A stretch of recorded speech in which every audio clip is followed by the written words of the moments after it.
Ahojte, moje meno je Katarína Zacharová a ja som zakladateľka organizácie Real Women a autorka knihy Ako dostať od života, čo chceme. A ja vás vítam v Be Real TV a toto sú moje pravidelné videá, ktoré by vás mali inšpirovať, podporiť na vašej ceste, pomôcť vám nájsť riešenia, odpovede na to, čo teraz najviac potrebujete.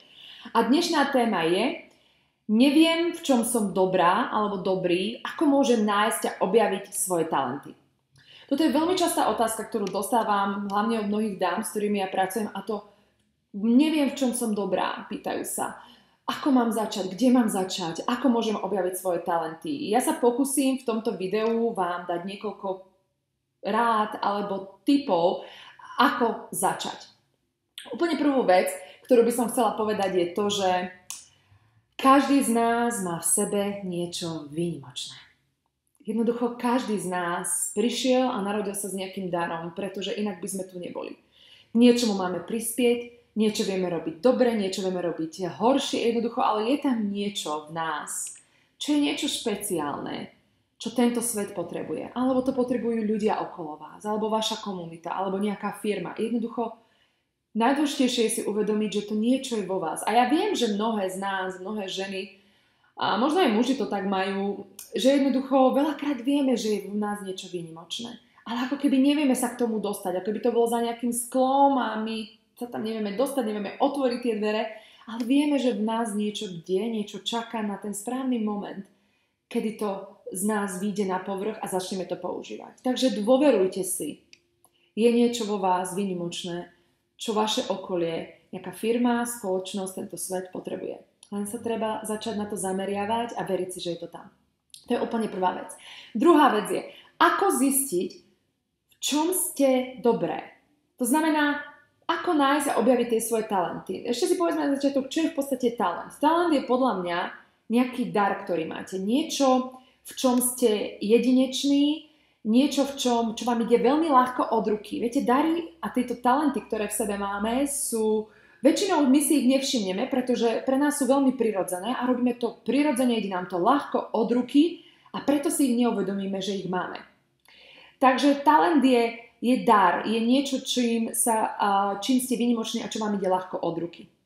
A preto, ak chcete zistiť svoje talenty a aké máte v sebe dary, opýtajte sa ľudí okolo seba. To je úplne prvý tip. To znamená, že môžete sa aj opýtať svojej mamy, svojho otca, súrodencov, bratrancov, tety, kolegov, kamarátov, proste ľudí, ktorí vás poznajú, ktorí s vami pracovali chvíľu na nejakom projekte alebo pracovali dlhodobo v práci, váš najlepší kamarát, váš partner, manžel, proste ľudia okolo vás, pretože tí ľudia okolo vás vidia úplne inak, ako vy vidíte seba. Oni sa na vás pozerajú totižto zvonka. A my v tomto momente potrebujeme pohľad zvonku, aby nám niekto povedal to, čo nevidíme my.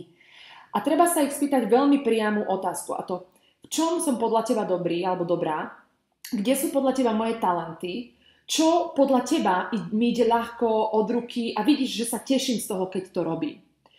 Tí ľudia vám veľakrát povedia veci, ktoré by ste si nikdy ani neuvedomili, ktoré vás prekvapia, lebo oni ich tak vidia. Len väčšinou v našom bežnom živote, keďže nekladieme túto otázku zámerne, tak ako keby neprichádza na tú debatu, neprichádza k tomu momentu, že si hovoríme, v čom sme dobrí.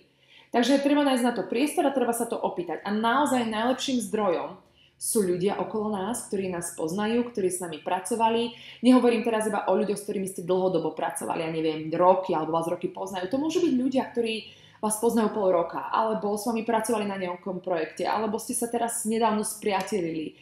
Jednoducho, to nejde o to, koľko času s vami strávili, ale v akej situácii vás zažili a čo oni vedia odpozorovať a ako vám to dokážu odkomunikovať.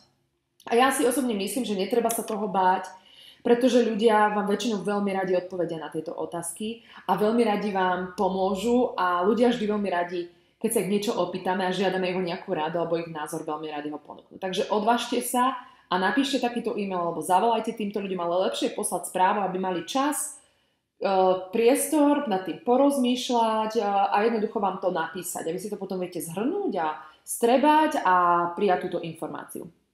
Ďalší dôležitý zdroj, ako nájsť svoje talenty, je vrátiť sa do svojho detstva. Keď sme boli deti, sme používali naše talenty, respektíve sme k ním inklinovali veľmi ľahko. Čo ste robili radi? Ako ste sa radi hrali? S čím ste sa radi hrali? Za čo vás mali iné deti radi? Za čo vás chválili rodičia, že dobre robíte? Že vám toto ide, že ste šikovní? Kde ste videli, že sa cítite dobre? Jednoducho vrátiť sa do toho detstva a tam to začať objavovať. Ja som mala veľmi veľa talentov, ktoré som používala v detstve a potom prišiel taký ten reálny svet na strednej škole, kde sa vás začínajú pýtať to, kým chcete byť, čo chcete robiť. A vlastne na nič z toho, na tie talenty, ktoré som ja mala v detstve, som nemala pocit, že existuje nejaká profesia alebo je to profesia asi ktorej by som sa chcela venovať. A až potom neskôr v mojom dospelom živote som zistila, že sa musím vrátiť naspäť k tomu všetkému, čo som používala, pretože to sú moje core, ako keby zbranie, moje core talenty, s ktorými mám pracovať v tomto živote. A napríklad, poviem vám to na konkrétnych príkladoch.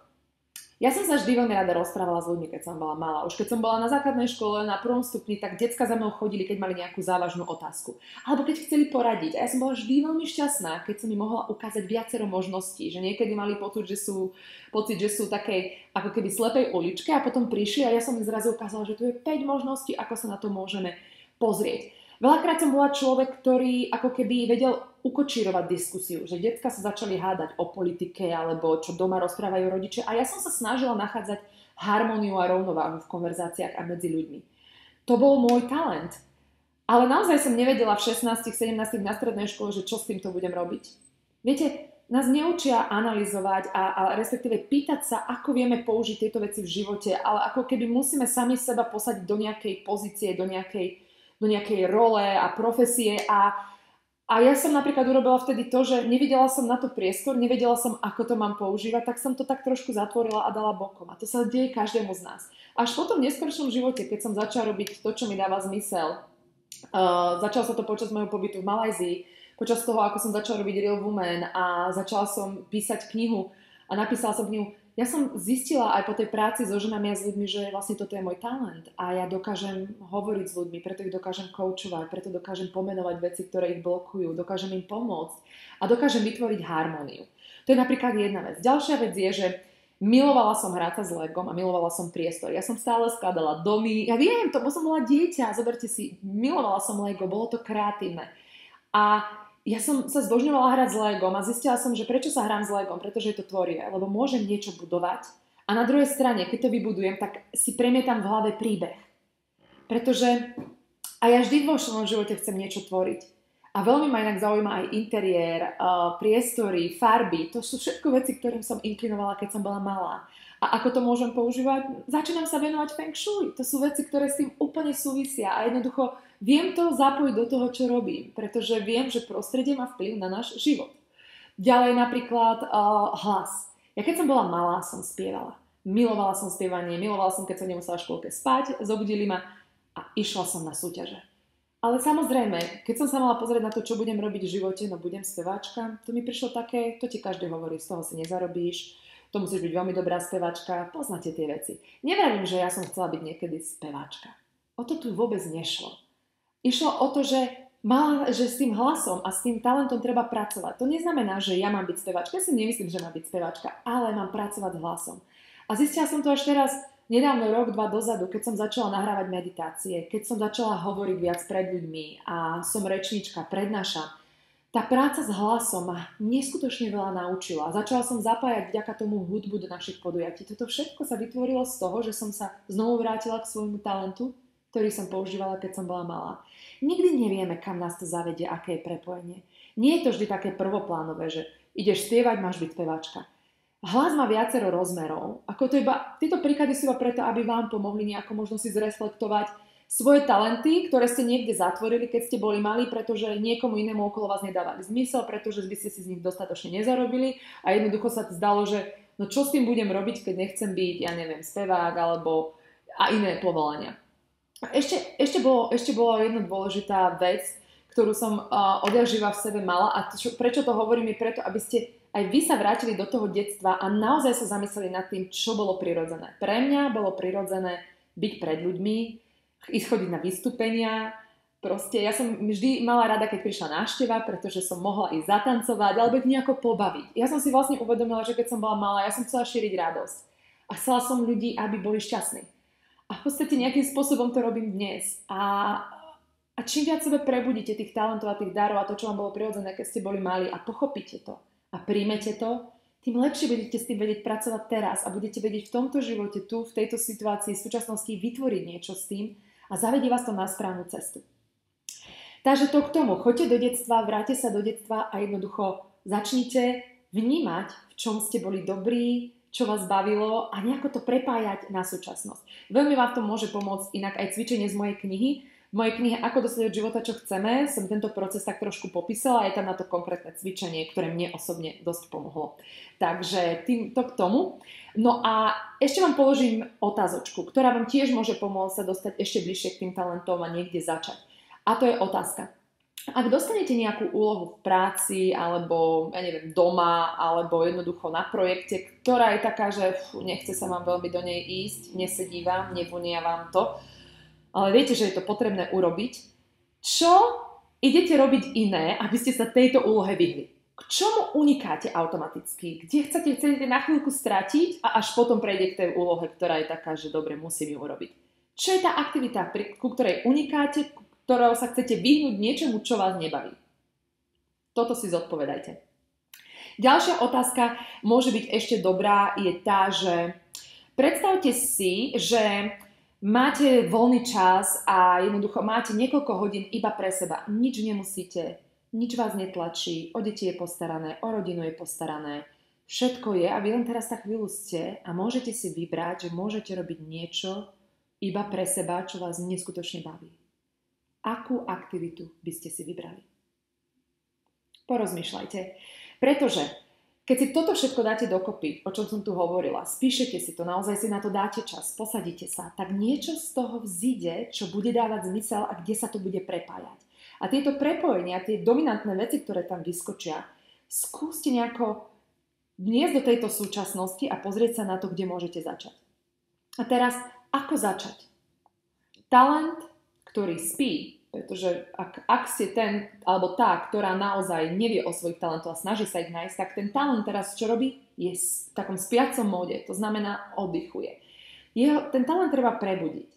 A jediné, ako prebudíme talent a môžeme ho rozvíjať a môžeme zistiť ďalšie jeho úrovne a možnosti, pretože talent má úrovne. To nie je len, že objavím prvú úroveň, že ho začnem používať, tam je za tým ďalej a ďalej.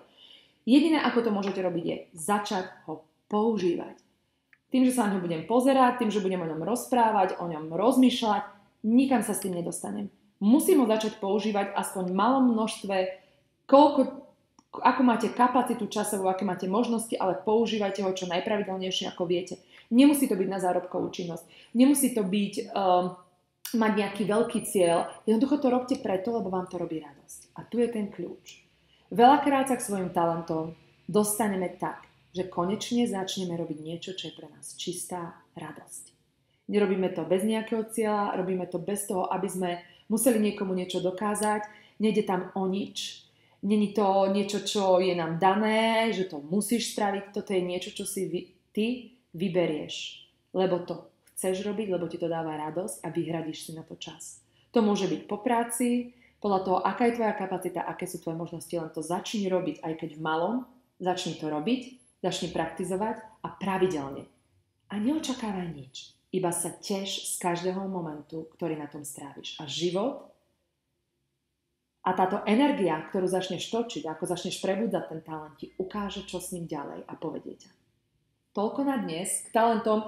Dúfam, že to bolo nápomocné a že si z toho niečo zoberiete, že si zodpoviete na tie otázky a že sa v tom budete vedieť zorientovať už lepšie. A hlavne to začnite robiť, praktizovať je kľúč k tomu. A robte to, čo vám dáva radosť. Aspoň chvíľu za deň. A verím, že sa k tým talentom dostanete a objavíte ich najväčšiu hĺbku, pretože to je obrovská radosť v živote a obrovská sloboda používať svoje talenty a byť na správnom mieste. Držím vám v tom palce. Ak máte nejaké otázky ešte k talentom alebo nejaké komenty k tomu, čo som tu teraz hovorila k videu, váš názor, prosím, nechajte ho pod videom, v komentoch budem veľmi rada, odpoviem. A ak máte nejakú ďalšiu otázku na mňa, aby som mohla natočiť ďalšie video, tak mi ju tiež pošlite do komentov, budem veľmi rada. A zatiaľ vám želám nádherný, inšpirujúci deň a vidíme sa onedlho. Majte sa!